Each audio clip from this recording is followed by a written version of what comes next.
Bases dropped on Thursday Thoughts here at Soccer Down Here. Thanks for hanging out with us as Jason continues to be on the mend as we do things on tape in the mornings.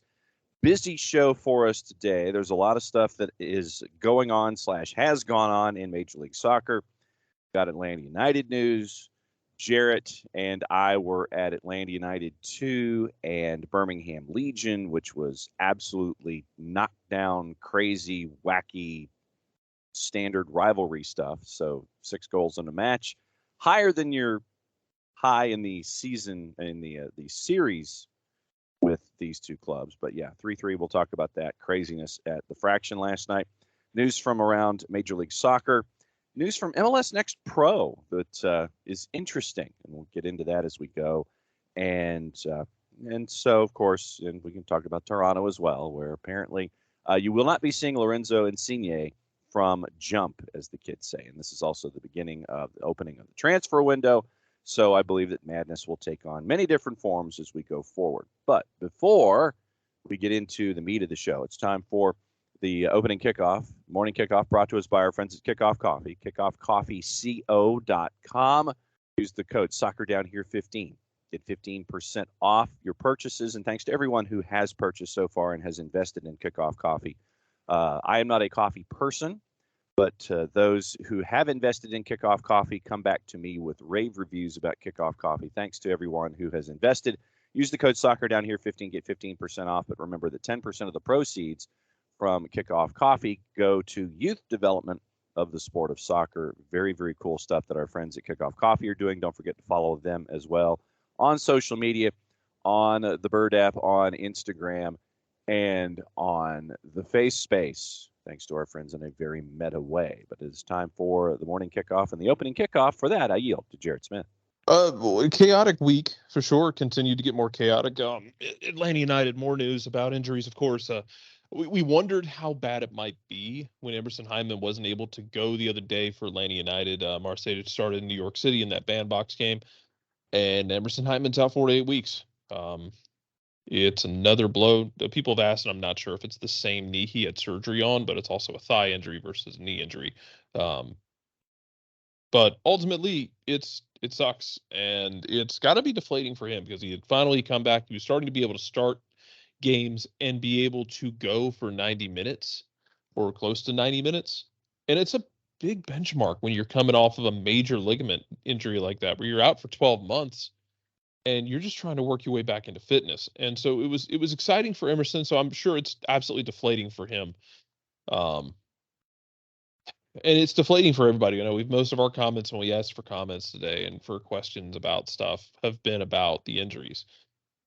I would say this, though, that as frustrating as it is, still come spend your Saturday in Mercedes-Benz. You have Austin coming to town, who is an insane team. Austin has been down a man, I think 4 or 5 times this year. They've yet to lose a game when they go down a man. They generally win those games. It's very weird. When they lose their minds, it's almost as if they level up, and everything gets a little weird for them. They also respond very well when going down a goal. It will be a very interesting matchup, and it'll be a very interesting game. But as hard as I think Atlanta United's players are fighting through all these injuries, especially after this road trip that had some really tough luck and some freakish injuries, I feel like they would benefit from a loud, chaotic home environment, because you just went to Toronto, had one of your Iron Men go out on a freak injury, slipping on a damn rubber mat. You had a heartbreaking, because I don't know what else to call the Red Bull game other than heartbreaking, a heartbreaking loss in Red Bull Arena. And then a hard-fought draw in New York City in a bandbox stadium that isn't fit for anyone other than MLS, because MLS wants to pretend like that stadium's okay so that they can keep keeping on for New York City instead of actually forcing them to play on a functioning soccer field.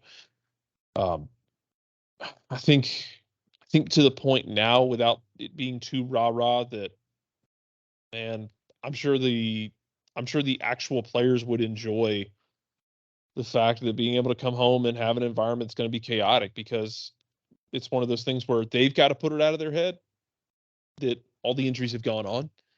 And I think The city's going to have to put it out of their head as well because, as I've said many times, no one feels sorry for you when it happens. Other teams around the league aren't going to feel sorry for you. You got to keep it on, and whether or not this team can make the playoffs, given all the injuries and given where they sit at the table, it's nothing you can control right now other than trying to win the games in front of you. And the hope for Atlanta that it can continue to be Mercedes-Benz being a problem for teams to come in and play at. So we'll see. We'll see what the atmosphere looks like. But if you got nothing else going Saturday night, by all means, come on down to Mercedes-Benz Stadium because it should be an absolutely drunken festival of a game. And John? if I'm not mistaken, and this comes from the boss, to kind of draft on your thought here, I believe that the Atlanta Auburn Club is actually having their yearly gathering at Mercedes-Benz for this particular match. So it's Atlanta, it's Auburn. Well, that's just more stupid black magic involved. Like, Auburn doesn't play normal football games either. No.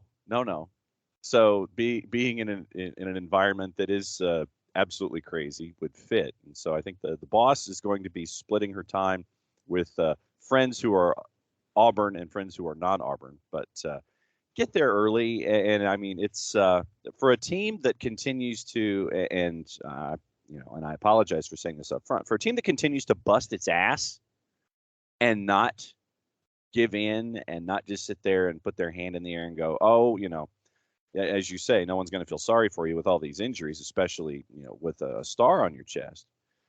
But these guys continue to bust their ass, and they frankly need your support. And with everything that they're going through, everything that they've gone through, the fact that they're still fighting and chasing after a playoff spot, I think that this is a match against Austin where you need full points. You need to make sure that everything gets locked down at home, continue to get the points that you can get at home, and you're going to have to steal some on the road. And this match against Austin has proven themselves not to flinch on the road this year. You mentioned how they are when it comes to being a man down.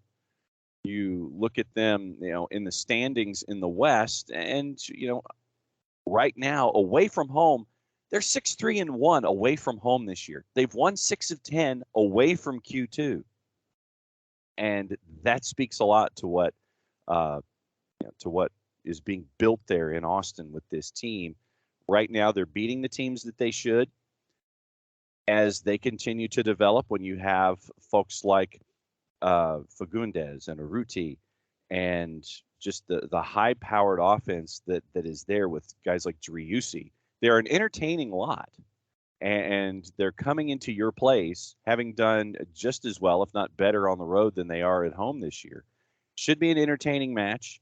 They've been prone to hiccup.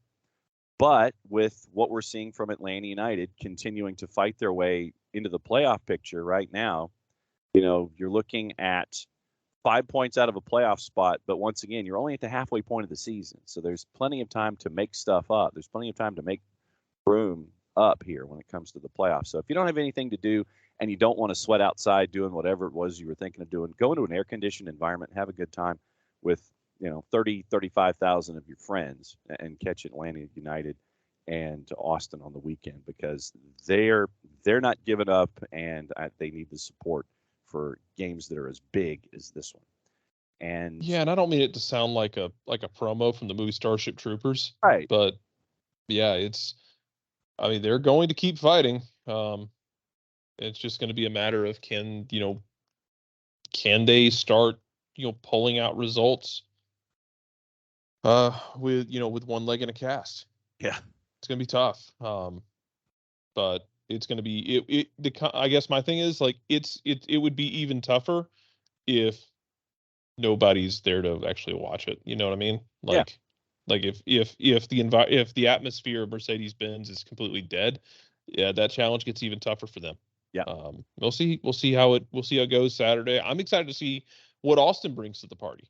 No doubt. So don't get outshined by Austin's fans. But. No doubt. And I know that Scott Flood has been chasing after one Austin co-owner in particular to see if he's ever going to make it to town for a matchup like this. And, All right. exactly. So I'm going to drift in and out of questions because since we're on this particular topic, once again, reminder, kickoffcoffeeco.com. Kickoff Coffee, once again, thanks for them for investing in the youth game. 10% of every purchase heads toward youth development of soccer. Use the code SoccerDownHere15 for discounts when it comes to picking up Kickoff Coffee. Kickoff Coffee CO on the Bird app on Facebook and on the gram, as the kids say. But since we are on this particular topic of Emerson Hyndman and injuries, Michael and Emilio kind of have the same thing. And so we'll go with Michael here. Michael says a college football team having over 100 injuries or an NFL team having over 70 using a ratio of players on the field at one time to number of injuries. Does this compute? How can all these injuries simply be random or no correlation? Not blaming anyone, but purely random as a question. And he's tried to take all the injuries in stride and move on. But with Hyndman's injury, Michael's starting to believe there might be something in quotation marks going on. Seriously, no other sports team has ever had so many injuries in one season. And it was the equivalent of the college football team having 70 of their 100. But and this is the thing. It's like you have to look at each of them individually. There's no real grouping here that you can sit there and say that there is one thing at fault. Caleb Wiley, we can thank DeAndre Yedlin. Machop Chol was in Guadalajara on grass on that particular surface. George Campbell happened in, I want to say it was against Inter Miami. Ozzy Alonso was in game, and I'm trying to go through as many of them as I can off the top of my head. Ozzy's was in game. It was a knee. I've said before, Achilles or your ligaments can be time bombs, especially like it's with Brad and Miles both times. You're pushing off. And Caston was an Achilles at practice. Yeah, on a grass field. So there you go. Santi Sosa has been in and out with a couple of different things. Mateus Usechu had heavy legs at one point. Joseph was the second round of the arthroscopic surgery and recovery. And I'm trying to sit. I'm literally looking at position by position here. But I mean, that's the thing, is that you can't lump each and every injury that Atlanta United has had into one category. Each individual injury has to be looked at in its own individual context. It's not just one thing that has been an overarching cause in all of this. It's just that it's either game state or practice, and it's all these different variables have added to all of this. And yes, it's 17 players of the 37, I believe. And it just so happens that it's round two, sadly, for Emerson Hyndman here. So there really isn't you can't pin it down to something. And you have to look at each one of them individually to sit there and it's like, okay, this happened, this happened, this happened. Andrew Gutman was in game. And it's like you have to look at it in a case by case basis. And yes, there's a metric crap ton of cases that you have to look at, but there's no correlation here. There's one cause to lead to all of these effects. And so each one has to be taken within its context. And there's a boatload of them that you have to look at, sadly, when it comes to Atlanta United. So, that's what was on Michael and Emilio's mind. There's a question from Tofka and one from Dan Graham. Dan Graham, I will get to yours because that is on the list of one of the things that we wanted to talk about. And Tofka has a Greg question, 3G Greg, that we can talk about a little later on. Last night, Atlanta United 2, and I run out of adjectives at points when it comes to what we were seeing with Birmingham Legion coming to town and Atlanta United 2. And, we've talked in the past, Jared, about the correlation of the injuries that Atlanta United are having and the players that Atlanta United 2 have had to send up to the first team to help out because of all of the injuries. And it creates, interesting things for Jack Collison to have to try to figure out when it comes to game state. But it was another crazy, wacky, unreal game between Atlanta United 2 and Birmingham Legion. in blood feud and rivalry and whatever else you want to talk about, whatever adjectives you want to use or nouns you want to use, predicate nouns. Sorry, my mother, the English major, would be chasing after me now. But it was another crazy match between these two clubs. And once again, the prevailing thought that we've had throughout this show and through other shows, but the topic that we've had this morning is about fight. And you've mentioned it, that specifically after the Hartford loss, and it happened again last night with a conversation that Jack Collison had with the guys, with the twos. You're down 2-0, you come back, you have to come back down 3-2, and you leave 3-3. Absolute craziness last night up at the Fraction. It was. It's the first time Jack Collison hasn't really told me what the message was at halftime, just kind of smirked and was like, it was an interesting conversation, I'll tell you that. Because it was night and day. So we talked to Jason about it as well, this morning, because he's in recovery mode. They were really sluggish coming out in the first half, and it makes sense. It's the fourth game in 11 days. They have another one Saturday on the road. They have to go out west. Mm-hmm. It's the fourth game in 11 days. They were sluggish coming out of the gate. They give up an early goal where Tio Tiente, who is a midfielder out of, I believe, Georgia Gwinnett College. Yeah. Being forced into a role of playing in a back three with Noah Cobb and Efrain Morales. Your back three featured one real center back. Efrain Morales can play center back in a pinch. He's fine at it. But he's improving. He's a better six than he is a center back. Otherwise, you had Tony Tiente, who is a midfielder. You had two midfielders playing as center backs because you didn't have any other center backs available. Grant Howard's off at college, and I believe Nelson Orji was banged up a bit. And you had Bryce Washington on the bench for the first time since God knows when. He couldn't go 90 minutes. Yeah. And Tiente gets skinned on the first one by Marlon, who is just an insanely talented right winger.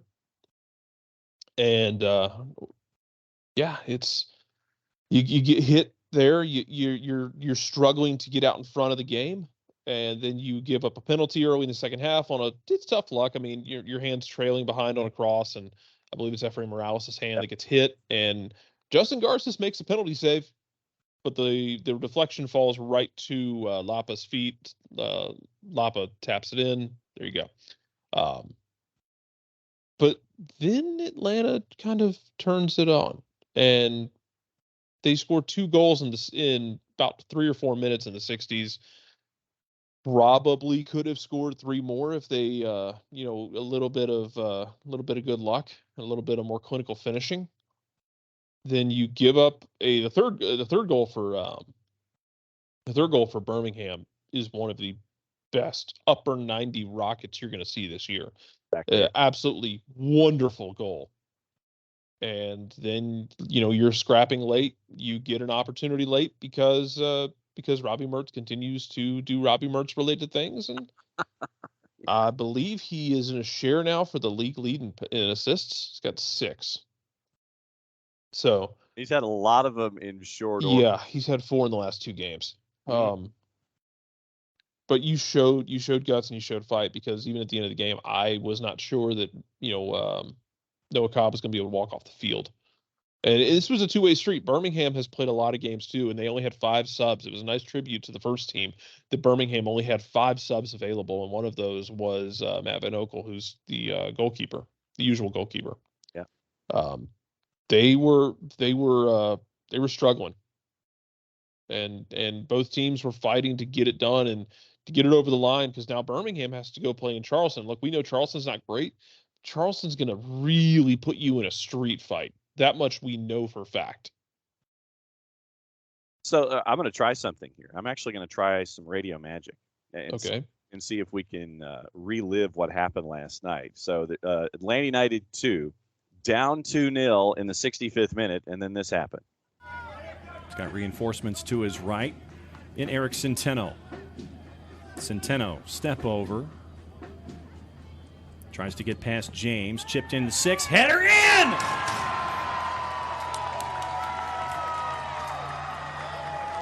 How about that for Luke Brennan? 5-9 up in the air, and it's 2-1 just like that, 25 to go. Centeno with a couple of step overs, makes a bit of space for himself, chips the ball into the area, and Luke Brennan rises higher heads it in. Got there ahead of Johnny Dean. So Luke Brennan made it 2-1. And then I was trying to do the math in between the actual plays. Brennan scored, and he's wandering back at 65:03. Not even 90 seconds later. I mean, it was 2 goals basically in a little over 2 minutes. Down 2-1. And there's the relationship that we were talking about with Robbie Mertz and Tristan Traeger, once again, courtesy of our friends at the USL Championship, ESPN Plus and YouTube. To play a more consistent formation, it's the character, I think. I think we saw after that Hartford defeat, I think Jack Collinson had a long and stern. Flag down. Traeger around Spangenberg, and we're tied. Tristan Traeger does it again. 5 in the last And 3. the ball Absolutely. from Robbie Mertz.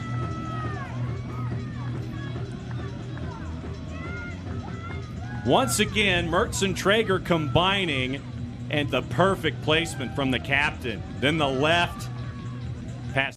And so we're tied at 2 at that point. And Trevor Spangenberg, I think, got caught in between ideas because he wanted to charge as the ball was coming his way. He sees it coming from Robbie Mertz. And for those who are watching on ESPN Plus, there's an end zone shot where you see Trevor Spangenberg come charging out from the 6 toward the top of the box. And then he realizes that he's not going to get there. Tristan Traeger is. Spangenberg kind of stops, and then that gives Traeger enough room to go around him. And so we finally have an instance, Jarrett Smith, where Tristan Traeger goes around a keeper and puts it in the net. Oh, he's done it twice almost. He did it against El Paso where he came inches away from a hat trick. He tried to round the keeper. Keeper tapped it away. It happened about 5 minutes before this goal. Last night against Birmingham, where he rounded the keeper, and keeper gets barely a touch to it and is able to knock it away. But yeah, this time gets kind of caught between ideas and isn't able to really get a hand on it. So Traeger gets around him and taps it in, and all of a sudden Tristan Traeger has 6 goals in his last 4 games. And by the way, we were calculating this last night.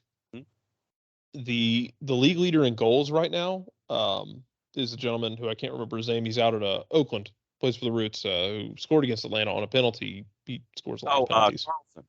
Yes, he is the league leader in goals right now. He has 13. Tristan Traeger's probably not going to continue the pace he's on. It would be damn hilarious if he did, though, because that would mean Tristan Traeger would. It would be very funny if Tristan Traeger decided to win the Golden Boot. Yeah. By the way, action over the weekend, Milan Olaski with his goals for Orange County SC has overtaken Otar Magnus Carlson. So it's 12. Oh. But Olaski has 12, and you go down currently and you look at a tie for 19th, and there's Tristan Traeger who's scored 6 and 4. And just to complete the story from last night, here's the game winner from Nicholas Firmino late. Once again, courtesy of our friends at the USL Championship, ESPN Plus and YouTube. Enzo keeping an eye on Robbie Mertz. A lot of the tall bodies for Atlanta United 2 toward the top of the 6th. Headed in! Climbing the ladder, Nicholas Firmino at 90 plus 2, and we're tied at 3. Saying that a lot this year. Take another look at it. And that's a superbly timed header by Nick Firmino. Really well done by the Brazilian-born. So looking at it, Nicholas Firmino, Crunale at 6 feet 7 inches is got beat twice in the air. Yeah, last night. Not great, kid. Nope. And Nicholas Firmino gets there from Robbie Mertz, gets there ahead of Fanuel Kavita, and Crunale just absolutely he's looking at it. It goes past him. He knows he can't get to it. And then Nicholas Firmino climbs the ladder, gets past Kavita, and puts it in the back of the net for the 3-3 draw. So great work from the twos. And that 5th match in 14 or 15 days comes this weekend. Next 5 of 6 for the twos are on the road. So if you thought that this stretch of 5 and 14 or 5 and 15 was a challenge, guess what? they go to Tulsa, and it is a game at 1OK against FC Tulsa this weekend. And then 5 of their next 6 on the road. The only home match for the Twos is on the 30th, I believe, the final Saturday in the month when Vegas Lights come to town. So it doesn't get any easier for the Twos, but it was great to see the Twos last night. And the fight that we talk about with this franchise from top to bottom, first team and second team. It was very, very cool to see it last night in a crazy match where 5 goals was the high in the series. And for the second time in the series with Birmingham Legion, Atlanta United 2 comes out with points in a draw. So great stuff last night in Kennesaw. Thanks to everybody who came out. Thanks to everybody who watched and reached out on ESPN Plus. And that's life in the USL Championship. Back to Major League Soccer. And we've been discussing the news dump for pro. And sadly, it's something that we have to kind of condition ourselves for. But yesterday, the disciplinary committee came out with a couple of different rulings on some things that we were talking about in the weekend past. And it looks like the disco, even though it was a news dump, Jarrett, they got some things right. And let's go ahead and start with the one that was really the most troublesome in all of this, and it was the Eric Holt elbow in the match against Minnesota United late. Against Eric Holt was defending against Luis Amaria as Minnesota United was trying to get one final offensive push. Eric Holt was suspended for 1 match, fined an undisclosed amount for violent conduct during Salt Lake's match against Minnesota United. And I know that this particular play has really stuck in your craw for a couple of different reasons. Yeah, I mean, we literally, I think it was a week before, we literally saw this given correctly as a red. When you are posting up on someone's back, waiting for a ball to drop, and you choose to throw an elbow into the back of somebody's head, I don't know how y'all feel about the universe. That's generally a red card. When you don't play the ball and you snap an elbow in the back of someone's neck or the back of someone's head, we don't do that. But he did. And Pro got it so very wrong. Like, aggressively incorrect from Pro. And they look at the play. It goes to video review. They still don't give the red. And thank God, like I said during the game, thank God Minnesota didn't lose their draw on that. Like, look, Minnesota was not great in the second half, comically so, but it would have been a damn shame to see them lose points because of that play. Mm-hmm. And thank God they didn't. And it was to Disco to correct the mistake that Pro made, because there was zero excuse for Pro to make that mistake. And look, I'll drill this point for a multitude of reasons. 1, it was BS and it's dangerous play. 2, just in case anyone ever feels like we only ever discuss Atlanta fouls here, look, that's egregious and unnecessary. Good job by Disco for getting this right. Before Friday at 6:00 Eastern. I mean, I don't even care about the timeline, to be honest. Just get the damn call right. And the fact that Pro can't even tie their own shoes sometimes, it gets ridiculously embarrassing week after week. You keep waiting for Pro to get their brain on straight, but they never do it.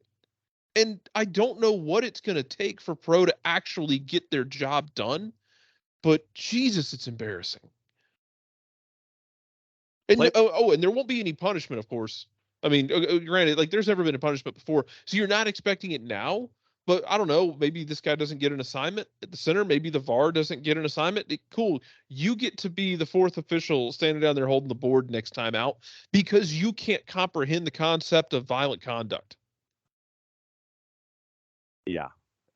It was according to Pro, or according to Major League Soccer, Reviewed under disciplinary committee parameter 3, in which officials see an incident and do not issue a red card or act on a case of clear and obvious simulation or embellishment that meets the conditions for suspension outlined in section 6B4D. Disciplinary committee may review the play for further disciplinary action over and above the mandatory suspension and fine. Under parameter 3, supplemental discipline will be administered if Disco believes the offense is egregious in nature and or it must act to protect player safety and or it must protect the integrity of the game and or the player is guilty of repeat behavior. Holt will serve his red card suspension during Salt Lake's match this weekend against Colorado Rapids. So, yeah, that was the explanation for that one. And I'm trying to go back into the pro books and try and see who it was that called that match. So, of course, you want to try to bring up something quickly, and you never can. Remy Touchon was your center ref. Your VAR was Soren Stoichka. Your AVAR was Craig Lowry. So we'll keep an eye on Remy Touchon and Soren Stoichka for assignments here in the near future when it comes to them, since they were part and parcel to the lack of an initial decision involving Eric Holt, and then the disciplinary committee coming back around and giving a fine and a suspension to Holt as well. Let's see. Columbus Crew defender Milos Dejanek was guilty of violating the league's policy of hands to the face, head, or neck of an opponent, fined an undisclosed amount for his actions. Also in a disciplinary committee today, Douglas Costa has been suspended for an additional match, so it's 2 total, fined an undisclosed amount for violent conduct in the 90th minute of the Galaxy's match against Minnesota United back on June 29, and basically he plowed through, I think it was Rosales, and yeah, it was worthy of a red, and so he got 1+1 for his troubles. Kevin Cabral was guilty of failure to leave the field in a timely manner in the 25th minute of the match against Minnesota United. He's been fined an undisclosed amount. Daniel Aguirre of the Galaxy has been found guilty of simulation or embellishment in the 85th minute of the match against Minnesota United back on the 29th. He's been fined an undisclosed amount for his actions. The yellow card that Minnesota United FC's midfielder Will Trapp received as a result of this incident will be absolved from his yellow card accumulation, and disciplinary points for Minnesota's total will be dismissed. And the fickled finger of Jose Martinez has been found guilty of failure to leave the field in a timely manner in the 72nd minute of Phillies match against Chicago, fined an undisclosed amount for his actions. Fined Martinez an undisclosed amount for making an inappropriate gesture in the 74th minute of a match. His head coach, of course, defending him, said that it wasn't the finger that everyone on this planet saw that it was. And for... Yeah, I don't care. Yeah. I don't care what Jim Curtin has to say about it, man, because, like, there's the difference between, like, being kind of coy and having fun with it of making a joke about it, and then there's the concept of, like, oh no, it wasn't that, dude, we saw it was that. If you want to make a joke about it of, like, hey, he waving with a different finger, he was just telling them they were number one. If you want to make a joke like that, that's fine. Yeah. And kind of make light of it because it's kind of a silly thing. That's fine, man. But don't sit there and tell people they didn't see what they saw. That's the difference between that and being kind of like joking about it. Just don't tell people they didn't see what they saw. That part's annoying to me. I don't really care that he gave everyone the finger. I could really care less. Disco decided to fight him. That's Disco's decision. I could care less. But don't tell me I didn't see what I saw and try and play that card with me. I don't want to hear it. It's annoying. Yeah, don't. What's the I like the fact, by the way, that good on Disco for not only catching embellishment, but also rescinding yellow cards, because that stuff does matter to guys like Will Trapp who are gonna be in a position to commit fouls. So good job for remembering to do that. Happy to see it. Yes. Keep it up. Yes. What's the phrase? Don't pee on me and tell me it's raining. Yeah, basically. Yeah. So that's what. If you want to have fun with it, that's cool, man. But don't tell me I didn't see what I didn't see. Right. Stuff out of MLS Next Pro I thought was really interesting. They have 2 new rules that they released last night. While we were at the fraction, MLS Next Pro decides to institute 2 new rules. Good. It should be a testing ground for these things. Absolutely. You have the off-field treatment rule. I'll take it one at a time because D. Graham came in on the timeline and he had a comment about the second one that we'll talk about, actually for the first one as well. Off-field treatment rule. If the referee stops play for a player to receive on-field medical attention, the player will be required to leave the field of play for 3 minutes. What do you think about that? It's going to be interesting because, how do you handle this? Is it going to be only if he goes down on his own? Because what happens if like someone commits an egregious foul and somebody needs treatment? How do we handle that if it's late in the game? It's going to be interesting to see how it's applied because of the way simulation can work. Yeah. And it can be hard to tell, like, hey, that was a legitimate foul, or hey, he's milking it and he's got to be in, he wasn't able to get up in 15 seconds. I hope we get stadiums where this is happening. I want y'all to do a count like a referee in a wrestling match, counting out 10 seconds to get both guys up. I want people to do the 15-second count in the stadium. I need that in my life. So D. Graham on the Twitters this morning says, I love the new 3-minute absence rule for injuries, although I wonder if it encourages physical play over skill. We'll have to see. I mean, this is why you do it in MLS Next Pro, in my opinion. It's such a good testing ground for these sorts of things because you're not impacting your first team games, but the guys who are doing it are going to be hopefully playing those first team games in a short amount of time. So hopefully they'll be able to, to give you an idea and give you some feedback on, hey, this works for us, or hey, we didn't like this for this reason. And if it's a good reason, then you consider that, I think. And I'm excited to see, how they handle that. Yeah, I'll be very interested to see, and to see what other rules they put in place. Well, here's another one that they came out last night. Red card suspensions. If a player receives a red card, he will serve the resulting 1-game suspension against the same team that he received the red card. How about that? So here's my question. I'm only halfway trying to be a jerk about this when I ask this question. What happens if you commit a red card offense and then you join the team you committed the offense against before you play them again? So let's run this out. Let's say somebody's playing for Atlanta United's MLS Next Pro team. I don't know if that will be the Twos or what. Let's call them the Twos. Let's say someone's playing for the Twos and scissor kicks someone from Baby Bulls up in New York. That's disappointing. That's a red card. He's properly sent off. Okay, well, he's going to be able to play until he plays the Baby Bulls again. Well, they don't play him again this year. They play him next year. Okay, cool. Well, guess what? Joe Cool here has decided to join Baby Bulls in the offseason because his path isn't really there for Atlanta United too. How does that work? Does he just get suspended for that first game and you just call it even? Does that suspension hold over for, however long it takes for him to actually play again?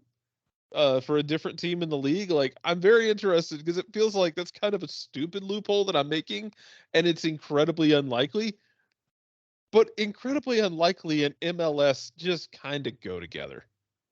Yes, well, there's nothing wrong with that. There's nothing wrong with taking things and extrapolating possibilities. There's nothing wrong with that. The reasoning behind it, according to our friends at MLS Next Pro, the rule was created to provide more fairness to clubs regarding the discipline of red cards. Okay. So it's literally that was like the one sentence after, and it applies in the case of a red card or a second yellow. So it's not just a straight red. So if you get 2 yellows that equals the red, it still applies as well. So they wanted to create more fairness to clubs regarding the discipline of reds. Instead of being the immediate institution of that red card where your next match is where you would sit, it is now that match against that team that you committed either the two yellow-based offenses or the single red-based offense. And so it's intriguing, but I don't. Yeah, I think the fact that we're used to the immediacy of the implementation of a punishment in the sport, I think that's what you're kind of sitting there and going, okay, this will be new, but do you want it to be the immediate punishment and administration of it, or do you really want to sit there and play the long game and wait until that next time that team? Yeah, and to your point, I mean, what happens if you don't play that team next season or until next season, or there's some kind of extenuating circumstance where that team doesn't come up on the schedule? Then what happens? Does it sit? Is it kind of like we see in like Open Cup, where you get a red in Open Cup and you have that suspension for that next Open Cup match, even though it's that, once again, that immediacy of the next Open Cup match where you get that red, and it's not go ahead. You know where it gets interesting? Huh. If it's two playoff teams and you get somebody missing in a playoff game, then I feel like you're getting exactly what you're looking for with that rule change of, if it's two playoff teams playing in the regular season and somebody makes a boo-boo, all of a sudden you're looking at a situation where they might not see each other till the playoffs and they could be missing that guy, and it could be more impactful. And that might be what you're looking at here. That, yeah. So you have come up with, in the span of about a minute and a half, you have come up with two instances where we can sit there and rub our chins, and we can sit there and you know, put our index finger on our temple and go, when it comes to this particular new rule in MLS Next Pro. But so that's come across the board. Two new rules in MLS Next Pro, and we'll keep an eye on that one. So it's yeah, don't get me wrong, I don't hate any of these rules. I'm excited to see them, and I'm excited to see them use MLS Next Pro as a testing ground. And I want to see how it goes, because yeah, we might look at these rules and go, yes, it's great. We might look at them and go, nope, this doesn't need to happen. And that's okay. It's a good place to test it out. By all means, do that. Keep it up. So it's it's really going to be interesting with this going forward, and looking at injuries. So we all thought in Major League Soccer. So Toronto is signing everyone and bringing them in. It's bottom line. They're just signing everybody, bringing them in. Lorenzo Insigne's debut looks like it's going to have to wait. Bob Bradley has revealed that he's looking at a debut of July 23rd against Charlotte at BMO Field after sustaining a slight calf injury. They originally targeted the home match this Saturday with Toronto and San Jose. And so now Insigne is going to miss the first three matches that he would be eligible for: San Jose, Chicago, and Montreal, the 9th, the 13th, and the 16th. And Bradley told everyone assembled at the press conference, there's been discomfort in the calf, and he was taken off the field. Practices, it'll take a few weeks to get him ready, and that this apparently had been something that had been a carryover from his time playing recently. So this is not anything new, but it has been something that has come over the pond, to come over the Atlantic with Lorenzo Insigne. And so Lorenzo Insigne is going to have to sit and wait.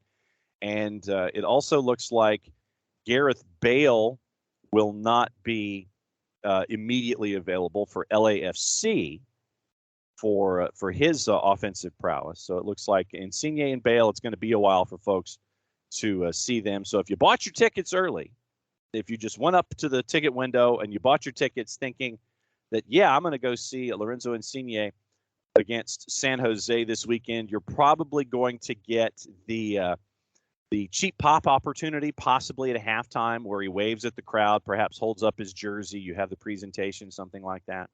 So that's all that you're probably going to get at BMO Field this weekend in Toronto when it comes to Insigne. And it also looks like, before I get into Bale and LAFC here, it looks like Mark Anthony Kaye might be working his way to Toronto. Did I hear that right? Yes, you did. It sounds like he might be going to Toronto. It makes sense. Bob Bradley, I imagine, is a fan of his, so bringing him in kind of makes sense. I think we'll see how it works for them. We'll see what you got, Bob. I already spent yesterday yelling at you. What's another day? Yeah, so it's a Thursday, and so let's just continue yelling at Bob Bradley. But Okay. no, well, I mean that was just he's bringing in everybody. So all right, so let me see if I've got this right. Can any of them play defense? Allegedly, Criscito, maybe. But once again, you're talking about folks north of 30 in this league, and so You don't have to build Lincoln Riley's system, man. You just don't. So it's Insigne, Criscito, possibly Bernadeschi, and possibly Mark Anthony Kaye walking in the door. Pozuelo is gone to Inter Miami, and you get $150,000 in AM heading back your way for the Pozuelo deal. And we talked yesterday about how Pozuelo didn't fit in the 4-3-3 and all those kinds of things. But Bob is bringing in all of the high-priced, high-powered talent to make sure that they can get north of the playoff bar when it comes to the end of the end of the season and you're chasing playoffs. I'm skipping around. Tofka's question is a 3G Greg question. He says, will Greg coach the Olympics or will they need to hire a coach? Promise me it's not Jason Kreis. And No, I think Kreis is done. And so will the USM&T head coach the Olympic squad? It may or may not be Greg by then. So that was Tofka's basic question. I would imagine it's not. I imagine they'll have somebody in place. Yeah. Let's call up Tab Ramos again.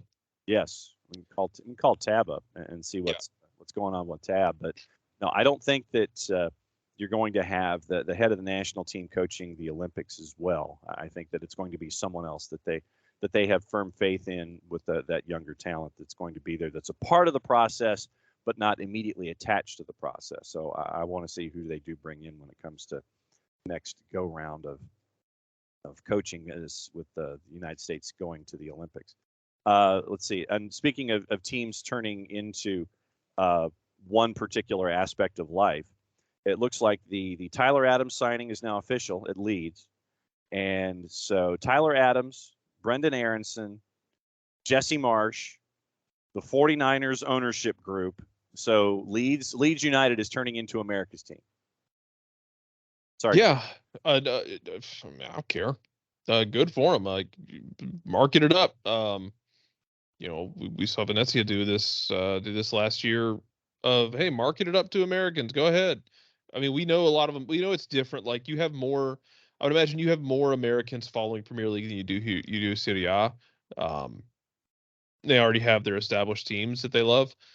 But hey, for those that don't, good work by Leeds.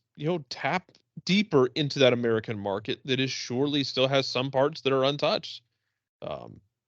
And yeah, maybe you get more of those people because you have that piece that people can identify with in America, of an American coach and an American roster, not a fully American roster, of course, but I mean some of it. And for those who were a part of the Leeds fanship before, I'm very interested to see what their response is to everything. And to see how this whole season goes for them. How do they feel about it? Because it was a really fun season last year. It was really fun for the last few years, and then it was an insane end of the year to get the goal late on decision day. Let's see what you got, Leeds. Hopefully it's fun. We talked about Jesse Lingard possibly coming to Major League Soccer yesterday. So with the window open, and this is a question that was posed to Tommy Scoops, so I will pose it to you. If an MLS team gets Jesse Lingard and Toronto land Bernadeschi, would this be the most high-profile / biggest year in MLS history if you go by the amount of international stars that were signed and already exist in Major League Soccer? Yeah, I would say so. I mean, it's an insanely chaotic year, and it's an insanely high-profile year because you also have Chiellini, you also have Bale.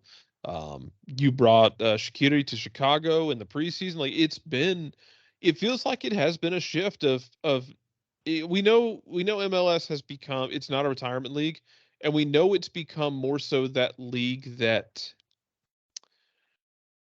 we had young players coming from all over the world. especially South America, coming to use MLS as a launching pad. Could this also be a situation where you're getting players who aren't necessarily in retirement level, but they still got a little something left in the tank, and they can try and contribute to a team, and not just like retire here, but some of these guys, you're talking about guys who might still have something left to give other than doing a farewell tour. And if you've got the rest of the world looking at MLS as a legitimate option for that, that stage of your career where you're still in your prime, but you're on the back end of your prime. Yeah. As long as MLS can keep up with the concept of letting teams be able to make these decisions, then great. Don't hamstring your teams that want to spend, MLS. How about that? Let's start there. So let me see if I've got the names. Insigne, Bale, Ache, Herrera down in Houston, Big Shaq, Chiellini, Almada, Cucho, Alan Velasco, Torres.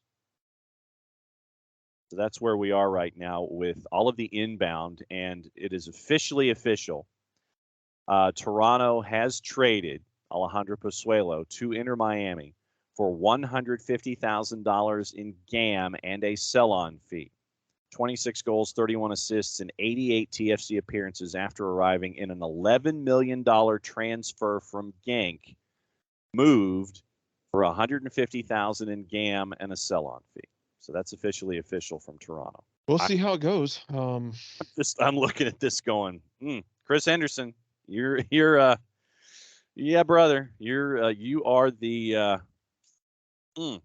you're executive. I think it's a great move. It's a great move for Miami, because they're bringing in a guy who is proven in this league, who fits into really well what they're going to do. Do they keep him beyond this summer? Do they keep him beyond December when his contract is up? Who knows? But until then, it's fun. Enjoy it. So for Thursday Thoughts, sir, is there anything else on your mind before I have to read a promo? No, I believe that's it. I believe we're good. You should read your promo now. I think I will. All right. So I will read the promo then. It's time to catch up with our friends from Eliminize. For odor-free, clean, fresh air, one place you need to go. It's Eliminize Service. Deodorizing enclosed spaces like houses, apartments, and condos. Eliminize Service has created a customized solution that eliminizes all organic odors, including those like pet cigarettes and food. Realtors and property managers use the Eliminize Service to eliminate bad odors to help them sell or rent their homes that much faster. It's a turnkey process that makes it easy to work with, said realtors and property managers. Eliminize Service, kind to the environment, offering a green way to get rid of odors. We like that, without any kind of toxic residue whatsoever. Eliminize Service is different than Febreze or our favorite masking agents that we have under the sink, because when you go under the sink of choice, you can bring out that masking agent and spray it in the air. That's all you're doing, masking the odor. You're not attacking the problem all the way down to the molecule like Eliminize does with their proven scientific formula. Pricing very, very easy by cubic feet or parts per million to come up with a price that is affordable for you. Offering results in 24 hours or less. So if you have any other questions, here's what you do. You go to the website, eliminize.com, but do us a favor here at SDH. What you do is you add /Atlanta after the .com, so they know what part of the world that you are talking to them from, to ask them about Eliminize Service. So your full homework assignment, ELIMINIZE.com/Atlanta, eliminize.com/Atlanta for odor-free, clean, fresh air. Eliminize Service, proud sponsors of everything SDH. Let's wrap up this Thursday Thoughts by looking at the world and all the transfer news that is fit to print. Cabe Salcahol at Sky says that Man United is going to listen to offers for Cristiano Ronaldo. Their position in public is the player is not for sale.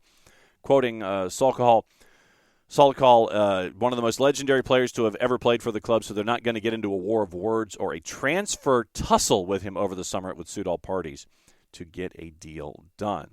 Spurs hope to give Clem Alongla a medical in the next 24 hours. A season-long loan deal from Barca for the 27-year-old center back is close to being finalized, all being locked in place. Alongla could join his new teammates on their preseason tour in South Korea on Saturday. Sky News reported last month Spurs were in talks for him as a new left-footed center back option, one of Antonio Conte's priorities this summer. Also on the board, it looks like Nottingham Forest are close to agreeing with deals with Liverpool for right back Nico Williams and Bayern for left back Omar Richards. Manager Steve Cooper was promised backing from his owner, Evangelos Marinakis, and it looks like Williams and Richards would make it 6 signings this summer for Nottingham Forest, taking the total outlay to more than £60 million.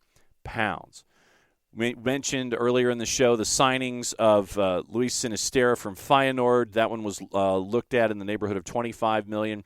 Tyler Adams signing from RB Leipzig for $20 million.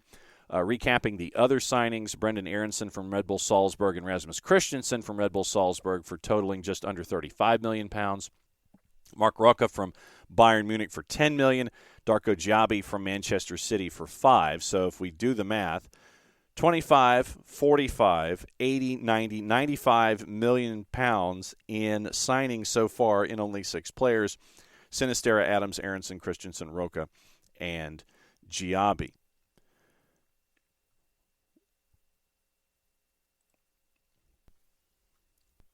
Taking the tour around all of the newspapers, Frankie de Jong's move, according to the Daily Telegraph, possible, being further complicated by £17 million in deferred wage debt stemming from the early days of the COVID-19 pandemic. Tottenham are hoping to have their deal to sign Middlesbrough wingback Jed Spence finalized by this weekend so he can join the squad on the preseason tour to South Korea. Once again, we mentioned Joe Aribo yesterday. They're prioritizing both a new striker and completing negotiations for Joe Aribo, so keep an eye on Southampton. Former Argentina captain Pablo Matera turned down a big contract offer from Bath as well. So Daily Mirror, Jesse Lingard set to fly out to the USA for talks over a potential move to Major League Soccer. Talked about that yesterday. Chelsea readying an offer worth around £43 million for Sporting Lisbon star Mateus Nunes, according to reports from Portugal. Jose Perez open to leaving Leicester City in the summer, but he hopes of a move to Real Betis, and that's being stalled by the Spanish club's need to sell players first. Jack Grealish has flown to Athens to train at Olympiacos before starting back at Manchester City on Monday. Manchester United's opening bid for Antony has been rejected after the club fell nearly £20 million short of Ajax's evaluation. Cristiano Ronaldo has been rejected by Bayern as his options for a new club continue to reduce. So Bayern is apparently out of the mix.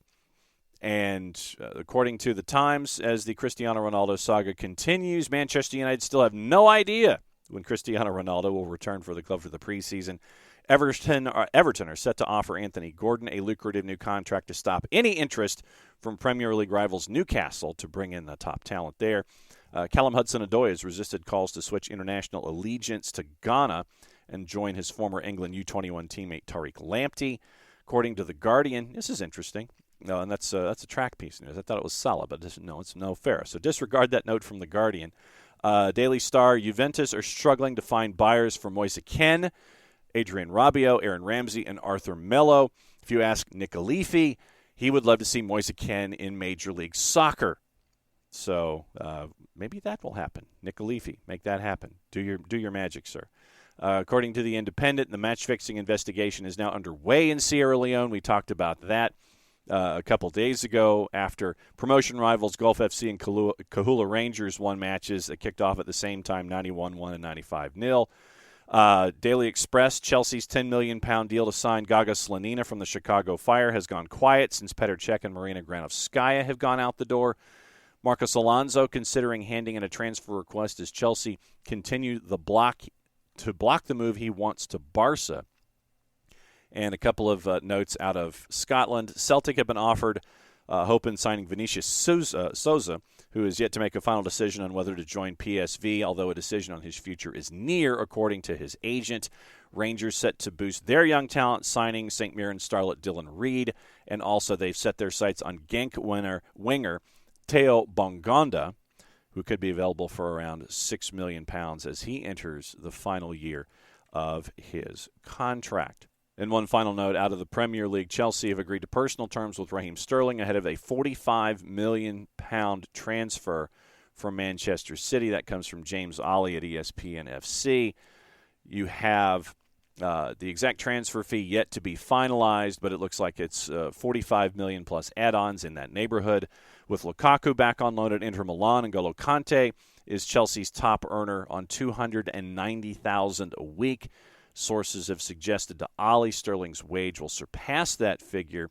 Chelsea's now confident of completing the deal to where he could join his new teammates on Saturday's flight to the United States, where Chelsea have their 3-game preseason tour. And it looks like that if all of this goes down, he didn't start in either leg of the Champions League semifinal, named in the lineup for only 6 of their final 11 matches as they beat Liverpool for a 4th title in 5 years by a point.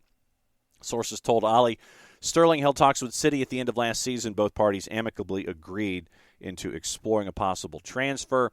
He's only got the 1 year left on his existing contract at City. Therefore, the Premier League champs would have risked losing him for nothing next season had a deal not been agreed to.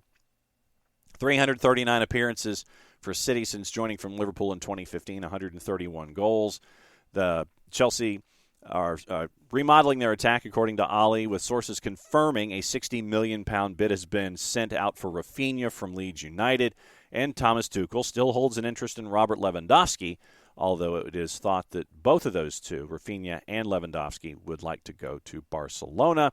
And once again, the Cristiano Ronaldo sweepstakes. Cristiano Ronaldo will be one of the lone dudes that will be at the center of attention, no matter where he goes, where he stays, where he's heading, where he's not heading, who's interested, who's got a buyer, who's got an offer. Hey, we want him. No, we don't. No, you can't have him, all that kind of stuff. So it looks like Chelsea is interested in kicking the tires on Cristiano Ronaldo, but whether they make a formal offer for the Manchester United forward is up in the air. And so that looks like that is a quick tour for all of the news in the world of soccer. You've got a lot of action going on today when it comes to stuff between the lines. Remember, you've got the Women's Euro with their match is 3 o'clock Eastern time for those of you that want to keep an eye on it and watch. You have Norway and Northern Ireland. Norway, large favorites in this one in the Women's Euros at 3 o'clock Eastern time. You've got a lot of action in South America that is going on. You've got Copa Sudamericana. CONCACAF Championship for CONCACAF W is tonight at 7 o'clock.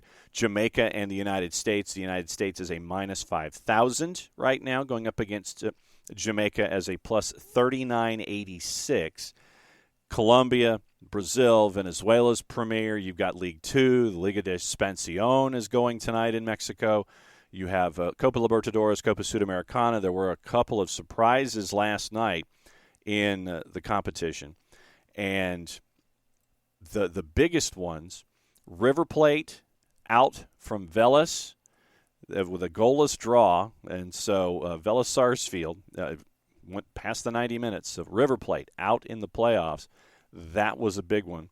And Boca went out to Corinthians. So Boca is out and River is out in this round of the Copa Libertadores. So big news there. Estudiantes and Fortaleza is tonight in the Libertadores and the Copa Sudamericana tonight. It is 6:15 Eastern Time. Lanús and Independiente del Valle. You have that's the lead match there at 6:15. Two more are at 8:30. Lanús is a plus 124. Independiente del Valle is a plus 216. Your draw is a plus 229. So that is it for a Thursday. Later today, we will have a Tues review up. Later today, we will have Thursdays with Nico and his cup of coffee. That'll be out in the afternoon. And Friday, we will have the weekend whip around, all the news that's fit to print when it comes to everything going on in the world of soccer. And thanks to everybody who's been hanging out with us for the last couple of weeks, and we will be doing it again tomorrow. Once again, thanks to our friends at Kickoff Coffee. Thanks to everybody who was at the Tues match last night. And love to see you for the match against Austin here on the weekend. Tough opponent in the Western Conference. Do very well on the road. And Atlanta United, once again, chasing after a playoff spot here as we've just turned the halfway point of the season here in Major League Soccer. Thanks to everybody who has sent in their thoughts and their questions this morning. When it comes to the injuries for Atlanta United, the rules that have been put in place by MLS Next Pro, it was good to get into discussing that as well and discussing 3G Greg. So good stuff all across the board. And thanks to everybody who's been part and parcel to it. as we continue to go. For Jarrett, for Jason, for Nick, I'm just John. Play it safe, everybody. We'll see you tomorrow for another go-round here at SDH.